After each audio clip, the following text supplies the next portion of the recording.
Hello. I've just looked over a BBC report about the situation with the blasphemy laws in Pakistan. Um, and the situation there is that even being perceived to criticize the blasphemy laws, so not committing blasphemy itself, but being perceived to criticize the blasphemy laws, is seen as blasphemy.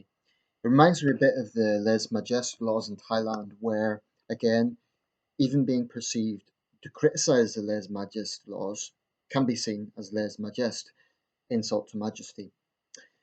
Um, in Western countries and in democracies in general, the concept of freedom of expression is sacrosanct. It is a very, very, very important thing.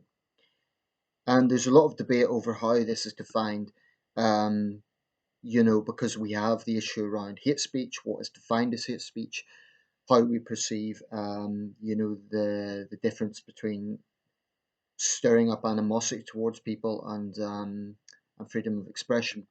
But one thing I am absolutely, absolutely candid in my view on is that there should be absolutely no tolerance of the sort of mentality that supports blasphemy laws in, say, a country like Pakistan. Um, and what, to be quite blunt about it, to be quite honest, sickens me is when I see people who come from countries that trample free expression, um, living in a country like the UK and making excuses for such laws.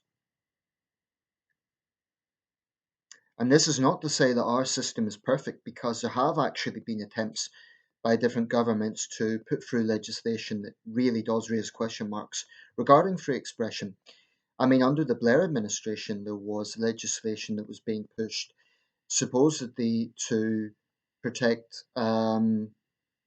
religious minorities, but which critics said amounted to censorship of legitimate criticism of religion.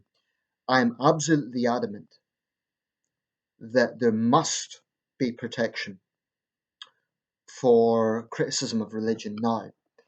If someone gets up and says, I hate all Muslims and I want to kill them, and they actually advocate violence, that is a different matter, because that is an advocacy of violence against a minority group. But saying that if someone gets up and says, I hate Islam because I consider it a violent religion, you know what? I think that's legitimate.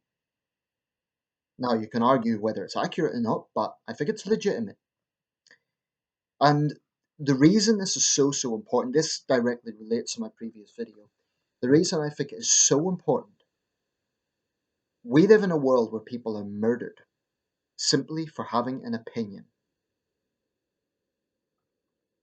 In Pakistan, Mumtaz Qadri, the assassin of Governor Salman Taseer, is hailed as a hero. And the thing is, I would love to say it's just a minority of fanatics, but sadly, it's not a small minority. There is millions of people who have this mentality in a deeply conservative country like Pakistan. This is not to generalize, because there are more free-thinking people who know this is a problem, and they know that this sort of mentality holds them back. And I'm convinced that religious dogma like this is a major barrier to progress, because you cannot have a functioning democracy when people are punished for having an opinion. Now, one Pakistani guy tried making this equilibrium. He said, "Oh, how would you British feel if the Queen was criticised?" I've heard that one before. Well, let me just clarify that. In the UK, it is not illegal to criticise the Queen. We can freely criticise the Queen. And actually, the royal family is often satirised in national newspapers. Now, are the editors of those newspapers arrested? No, because we recognise that in a democracy where there is true freedom of expression, there is a right to dissent. That includes, frankly, making fun of those in the most powerful positions. Now, that doesn't mean that, royalists have to like it. They can disagree, they can say it's disrespectful or whatever. But this is so important.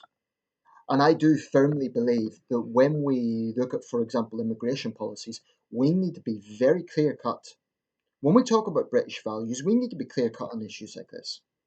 So when people come to the UK from more conservative societies, it shouldn't just be about, oh, can they work hard, or do they have a good grasp of English? It must also be in their attitude. Must also be in their attitude. So someone may be a great business person and have a wonderful grasp of English, but as far as I'm concerned, if they believe that people should be punished for insulting the prophet, they don't deserve to be in the UK. I strongly believe that. If a country like Pakistan is going to be really hardline in its laws, we need to get tough ourselves in defending our values. Now, if I will find myself in a religiously conservative country like, say, Pakistan or Saudi Arabia, there's numerous other examples. I wouldn't be stupid. I wouldn't go around being provocative for the sake of it. And I would obey the laws, not because I respect them, but because I have to. Because it's practical. You don't want to get arrested. You don't want to get in trouble when you go abroad. So if I was in Pakistan, I would be careful what I said. But so long as I am in the UK, and for example, I'm making this video in the UK, I will sure as hell not shy away from saying what needs to be said. In my opinion, blasphemy laws are backward, primitive, dangerous, and abhorrent. And it isn't just within Islam, there is actually, in some European countries, certain blasphemy laws still in statute from Christian periods. You could argue Christian blasphemy laws. The reason they're less known is they tend to be less rigid. So it's very rare you see someone actually being prosecuted for offending the church. But in some countries, it is still in statute. Now, in my opinion, that needs to be completely erased from statute books. This is not about militant atheism. Like I said in the previous video, people of faith deserve to have a voice. I don't believe in putting people of faith in a corner. But in theocracies, there is no freedom. Theocracy is another form of dictatorship. So in countries that really do, and it isn't just Western countries, because you have parts of Asia that also really believes in the principle of free expression. I am not saying that people should go around insulting religion just for fun. I'm not suggesting that. But I do insist that people shouldn't be punished for criticizing religion or even mocking religion. It's very different if they're advocating violence against a particular group. But take Pakistan for instance. It's a deeply, deeply backward country, quite frankly. In every human development index indicator, it is backward. This isn't insulting; it's just a fact. And in bigger cities, you will get certain projects underway. For example, in Karachi, there's architectural projects underway, and so there's some glimmers of progress being made. But in my opinion, so long as this religious dogma is there, it will not go forward. And okay, you could say the US, for instance, has hardline Christian thinking in some states. You get very religious people who will have strong views on the Bible. But and I also appreciate and understand the fact that the United States is a bit different from Europe. The US isn't a particularly secular society. I mean, it's in the US Constitution, in God we trust. But I don't, I mean, I need to do a bit more research on this, but I don't think Americans will be sent to jail if they criticize the church, nor should they be, nor should they be. But the fact of the matter is, in a country like Pakistan, you can be murdered for even being perceived to criticize Islam. Think about that.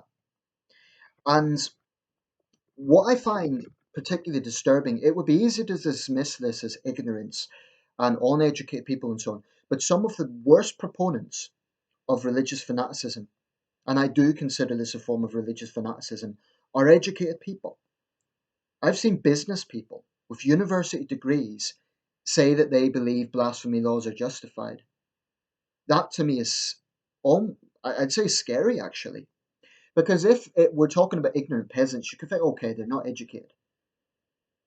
But when you see university educated people advocating these sick laws, and I do see it that way, and I would also make this point: if, for example, Islam is such a strong religion, why does it need to be protected by such laws?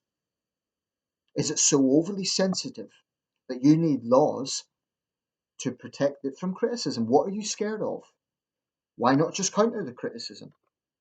Why not just debate with people? That's the challenge I would put to conservative Muslims. If you're so confident, why do you need these laws? And I would say the same thing to Thai royalists. If the royal institution in Thailand is such a wonderful thing, why does it need such laws to be protected? Surely it self protects with the love that it has.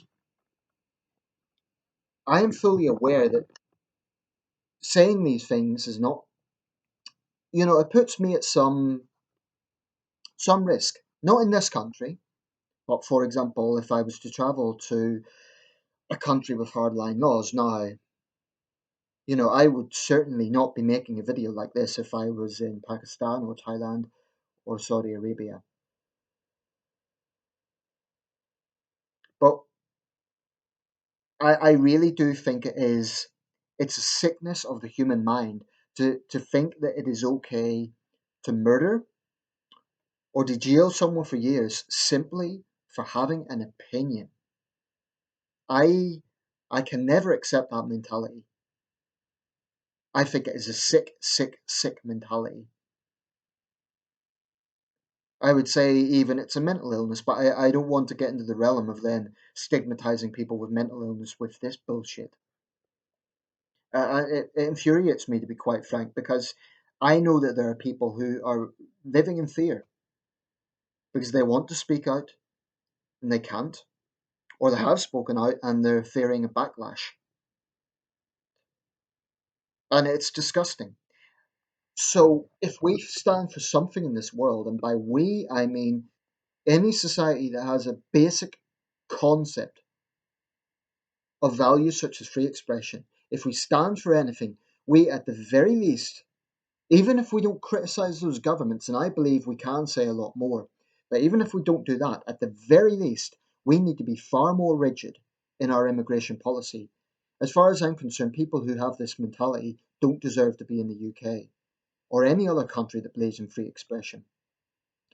And when our governments try to pass legislation supposedly to protect minorities, but actually ends up persecuting minorities because you end up getting, for example, ex Muslims who are being persecuted by fanatics.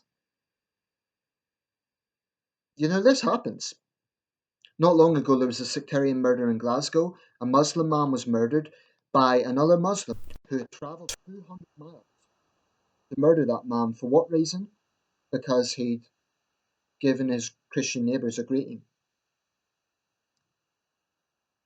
And what infuriates me just as much as these backward laws themselves is the utter, utter, utter spinelessness and hypocrisy of the regressive left. The way they talk about tolerance, the way they talk about diversity, but they are either silent or they actively appease these problems. You cannot call yourself a liberal and then not be disturbed by situations like this. I'm not suggesting people should put their neck out, but at the very least, don't minimize it and don't make absurd shouts of Islamophobia or racist or anything like that when these things are discussed.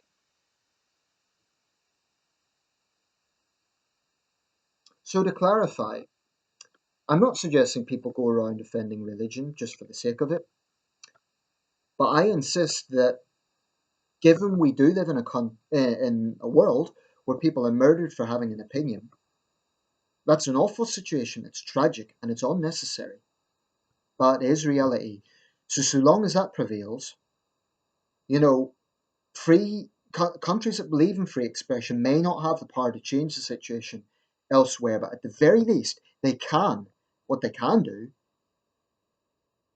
is put legislation forward or enact common sense in their own jurisdiction. In other words, we do have the power to say to anyone coming in this country from, say, Pakistan, okay, you're welcome here if you contribute to our society and if you respect our values. And as far as I'm concerned, if someone believes in blasphemy laws, that means they don't respect our values. They don't deserve to be here.